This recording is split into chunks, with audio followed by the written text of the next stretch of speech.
En un mundo a la deriva, cuando la búsqueda e intentos humanos no bastan, solo una es la fuente de esperanza que llenará todo su ser. Es Dios, quien con su palabra viva y eficaz le habla hoy. Con ustedes, el pastor Óscar Velázquez.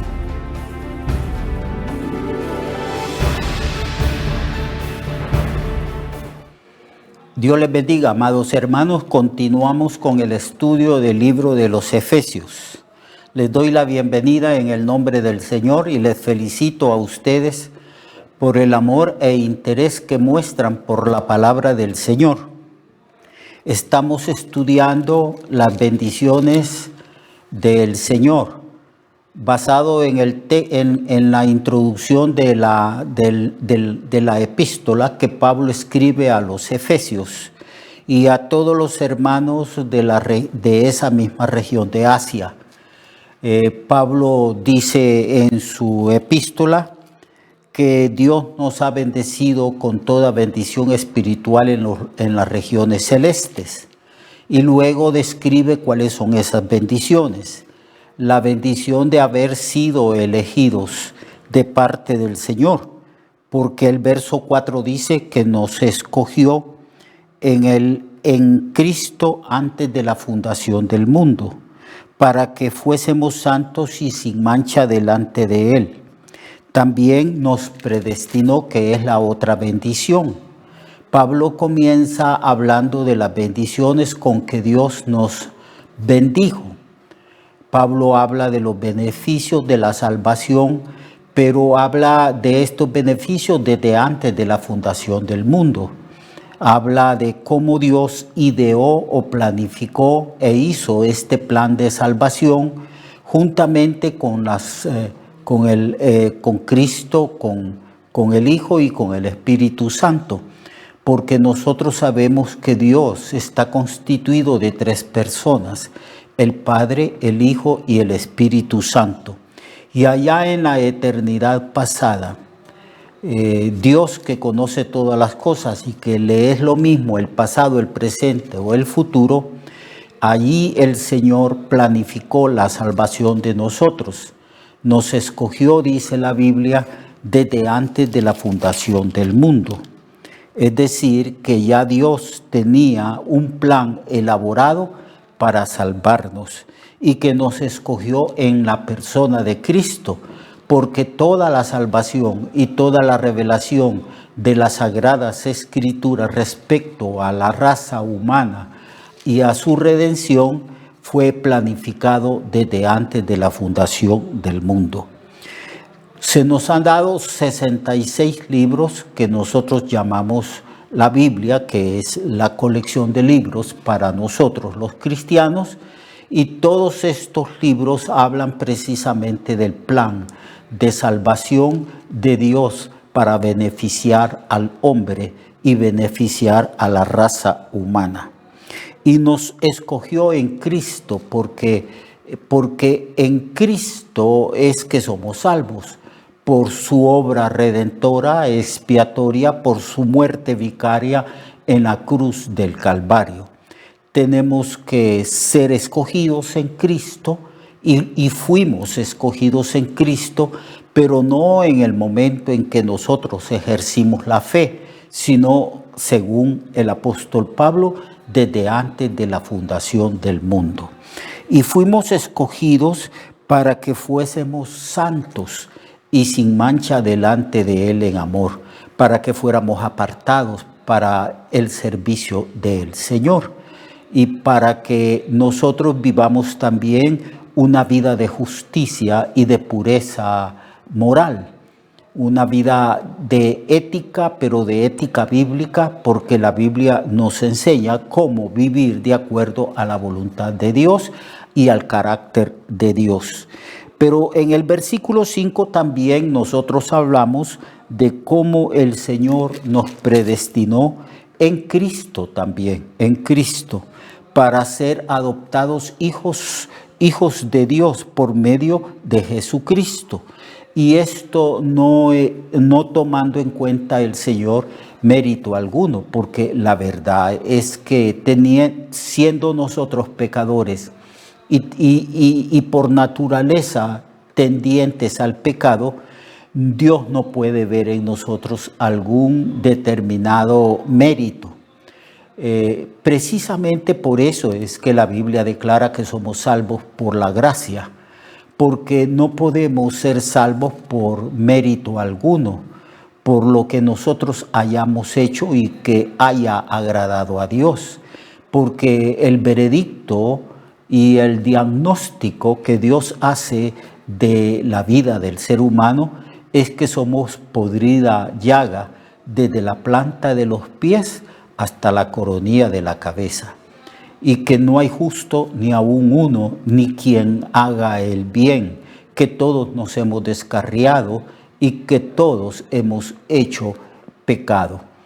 Todos. La experiencia universal de la raza humana es que todos, sin excepción de nadie, todos hemos pecado y estamos bajo la sentencia de muerte de Dios, porque la Biblia dice: la paga del pecado es muerte, mas la dádiva, el regalo, la expresión del amor y de la gracia de Dios es vida eterna en la persona de Jesucristo, que murió por nosotros en la cruz, el cual nos concede a nosotros su justicia. Entonces somos adoptados hijos suyos por medio de Jesucristo, pero según el puro afecto de su voluntad. En otras palabras, porque Él quiso, porque Él tomó una decisión desde antes de la fundación del mundo para salvarme a mí, no tomando en cuenta mis pecados, no tomando en cuenta también si yo hice algún mérito. La verdad es que, estrictamente hablando de méritos, ningún ser humano hace ningún mérito delante de Dios, porque todos somos pecadores, y toda acción, aunque nosotros la consideremos una acción noble y buena, está manchada por el egoísmo y por el pecado. Entonces fuimos escogidos en Cristo desde antes de la fundación del mundo y por el puro afecto de su voluntad. En otras palabras, porque Él quiso salvarnos sin tomar en cuenta obras nuestras, porque Pablo una y otra vez y siempre que escribe, él dice que por las obras de la ley o por obras humanas o por esfuerzo humano es imposible que seamos justificados delante de Dios. Por eso, porque no hay manera en que el ser humano pueda hacer mérito delante de Dios o pueda salvarse por sí mismo, fue que Cristo fue enviado desde el cielo como Salvador del mundo, identificándose con la raza humana, haciéndose hombre, tomando forma humana, naturaleza humana, para llevar los pecados de nosotros, los seres humanos, sobre su cuerpo en la cruz del Calvario. Entonces somos salvos según la voluntad de Dios, no según el mérito humano.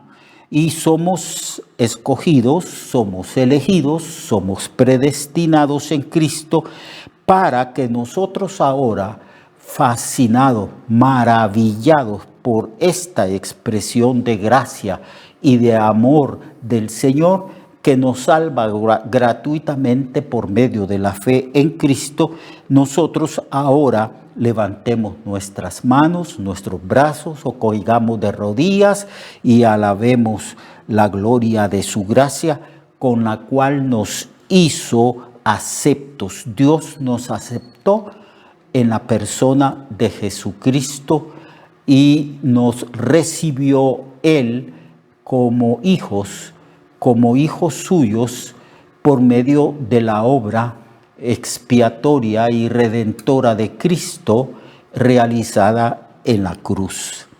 Entonces, por eso en el verso 7 Pablo dice: en quien tenemos redención o liberación en su sangre. Y cuando la Biblia habla de la sangre, se refiere a una muerte que expía el pecado del hombre. Dios nos compra a nosotros en Cristo por medio del precio que Cristo pagó por nosotros. Si el delito ameritaba muerte física y muerte espiritual y eterna, separado de Dios por los siglos de los siglos y para siempre, en un lugar que la Biblia declara que es lugar de tormento y que la Biblia dice que es el lago de fuego que arde con azufre. Si ese es el precio o la consecuencia o la sentencia de nuestros pecados, era necesario que si alguien nos iba a rescatar o liberar y librar de las consecuencias de nuestros pecados, pagara con su propia vida la liberación de nosotros. Cristo lo dijo: yo no he venido para que me sirvan, yo he venido a este mundo para servir y para poner mi vida en rescate de muchos. Entonces nos hizo aceptos en Cristo a causa de que Cristo pagó el precio de nuestra liberación. Porque la palabra redención significa eso: liberar a alguien de un gran peligro, específicamente liberar al hombre de las consecuencias de su pecado, pagando un precio de esa liberación. Pedro lo declaró y dijo: no con oro, no con plata, que son cosas que perecen y se corrompen. Nosotros, dice Pedro, hemos sido liberados, redimidos, rescatados, liberados de la esclavitud del pecado por medio de la sangre de Jesucristo. Sangre que fue vertida en una cruz como un cordero sin mancha y sin contaminación alguna. Y a causa de esta obra de redención hemos obtenido el perdón de los pecados, y esto según las riquezas de su gracia, no tomando en cuenta Dios nuevamente ningún mérito u obra del ser humano, sino porque Él nos amó y nos concedió las riquezas de su gracia, que hizo sobreabundar para con nosotros en toda sabiduría e inteligencia espiritual, dándonos a conocer el misterio de su voluntad según su beneplácito, el cual se había propuesto en sí mismo, de reunir todas las cosas en Cristo, en la dispensación del tiempo y en el cumplimiento del plan de Dios a través de las edades, y las cosas que están en el cielo como las que están en la tierra. Y en él asimismo tuvimos herencia, habiendo sido predestinados conforme al propósito del que hace todas las cosas según el designio de su voluntad. Así que Pablo describe una a una las bendiciones espirituales con que fuimos bendecidos por Dios en Cristo desde antes de la fundación del mundo. Fuimos conocidos, fuimos elegidos, fuimos predestinados y ahora somos beneficiarios de una herencia, porque si fuimos por la fe en Cristo constituidos hijos de Dios, la Biblia declara que si hijos, herederos de Dios y coherederos juntamente con Cristo. Por eso en el verso 11 Pablo dice que en Cristo tuvimos herencia, habiendo sido predestinados conforme al propósito de Dios, que hace todas las cosas según su voluntad. No según la voluntad humana, sino según la voluntad de Dios.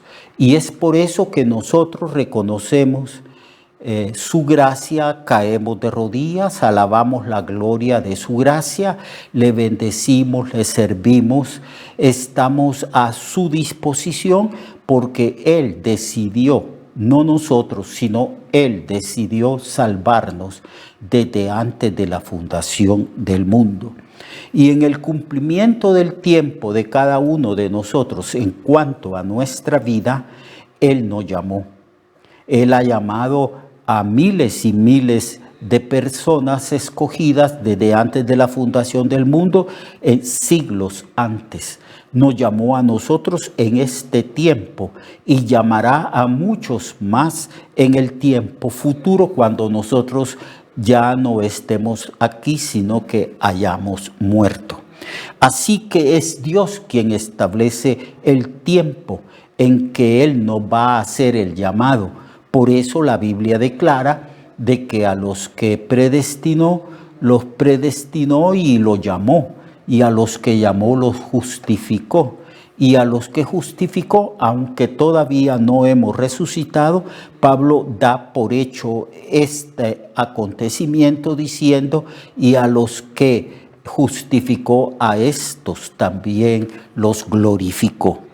Entonces Pablo ora y pide que Dios nos dé sabiduría, entendimiento, comprensión de estas bendiciones, de estos hechos salvíficos de Dios a través de Jesucristo, porque necesitamos mucho conocimiento espiritual y sabiduría y revelación que nos pueda conceder el Espíritu Santo para que conozcamos cuáles son las riquezas de la gracia de Dios en beneficio de nosotros y cuál es la herencia que nosotros tenemos en Cristo. Y a medida que estudiamos toda la Biblia y especialmente el Nuevo Testamento, vamos entendiendo y comprendiendo las riquezas de su gracia que Dios ha derramado en beneficio de nosotros, sus elegidos, por medio de la obra de Cristo. Así que a lo largo de la historia de la Iglesia, que son ya más de 2000 años, miles y miles de libros de teología, de doctrina cristiana se han escrito porque esa es el intento del creyente, con la iluminación del Espíritu y la sabiduría de lo alto, que podemos entender y comprender la herencia, lo que significa para nosotros lo que Dios predestinó desde antes de la fundación del mundo. Y cuando escuchamos o leemos expresiones para la alabanza de su gracia o para la alabanza de la gloria de su gracia, entendemos y comprendemos de que ciertamente el fin supremo de la salvación, de la redención del ser humano, es para que el ser humano y toda criatura racional de este universo, como los ángeles, todos alabemos y glorifiquemos la gloria de la gracia de Dios. Dios ha revelado en este tiempo su gracia, porque cuando se habla de la gracia de Dios en relación a la salvación de nosotros, se dice que la gracia es el favor que Dios nos concede a nosotros. Pero es un favor inmerecido, porque nosotros vivíamos sin Dios, sin fe y sin esperanza, y esclavos del pecado. Entonces, sin merecernos, Dios nos concedió su salvación. Y sin merecerlo, Jesucristo murió por nosotros, a favor de nosotros, pagando el precio de nuestra liberación por medio de su muerte vicaria y voluntaria que Él efectuó en la cruz. Entonces, estamos aquí para alabar la gloria de su gracia, porque Él nos salvó, no por obras o por méritos, dice Pablo en el libro de Tito, que nosotros hubiéramos hecho de ninguna manera. Dios nos vio a nosotros incapaces de ser justificados, incapaces de ser salvos por nosotros mismos. Entonces Dios decidió salvarnos, concedernos su salvación por medio de la fe en la persona de su Hijo Jesucristo. Así pues que Pablo dice en el verso 13, en él también vosotros, habiendo oído la palabra de la verdad, el evangelio de vuestra salvación, y habiendo creído en él, fuisteis sellados por el Espíritu Santo. Nos concedió el Señor el Espíritu Santo como las arras de nuestra herencia, como un adelanto de los poderes gloriosos del siglo venidero, y nosotros ya podemos experimentar la gloria que será manifestada en el futuro, en los siglos venideros, porque ahora el Espíritu Santo, que es la tercera persona de la divinidad, ha venido a morar en nosotros y nos ha sellado con su misma presencia, porque el sello de Dios en nosotros, de que le pertenecemos a Él, es el mismo Espíritu Santo. Y el Espíritu Santo también, cuando Cristo venga con gran poder y gran gloria, nos va a levantar por medio de su Espíritu para que estemos para siempre con el Señor. Entonces Pablo ora para que nosotros adquiramos entendimiento y sabiduría, porque ¿quién puede entender y comprender estas cosas en profundidad? No lo podemos entender, pero Dios nos da el don de la sabiduría, nos da el don del Espíritu Santo que nos guía y abre el entendimiento de nosotros los cristianos para que podamos entender y comprender las enormes e insondables riquezas de la gracia y de la sabiduría de Dios. Debemos de orar y pedir al Señor sabiduría, y debemos de escudriñar las Escrituras, porque ellas dan testimonio de Cristo y dan testimonio de esas riquezas de la gracia y dan testimonio de la herencia que nosotros tenemos en Dios, en Cristo, y pedirle al Espíritu Santo que ilumine nuestra mente y nuestro corazón para entender y comprender los insondables misterios de la sabiduría divina revelada a la iglesia por la gracia de nuestro Señor. Mañana, amados hermanos, entraremos en el capítulo 2, donde el apóstol Pablo habla de la identidad de lo que hemos recibido de parte de Dios, haciendo un contraste de lo que nosotros éramos antes. Dios le bendiga y lo espero mañana, hermano y hermana, para que estudiemos el capítulo 2 del libro de Efesios. Dios le guarde y Dios ponga en su corazón hambre y sed de las cosas espirituales del Señor. Hasta luego. Recuerde que su vida puede cambiar y mejorar, porque la palabra de Dios es viva y eficaz, y más cortante que toda espada de dos filos. Hebreos 4:12. Nuestra oración y deseo es que esta palabra predicada lleve mucho fruto. Le esperamos en el próximo programa, a esta misma hora y en esta misma estación. Esta es una producción de Ministerios Reflexionarte, en colaboración con Sirkenu Network. Sus comentarios son bienvenidos. Escríbanos al correo reflexionartehn@gmail.com o al 504-9802-6186. 504-9802-6186.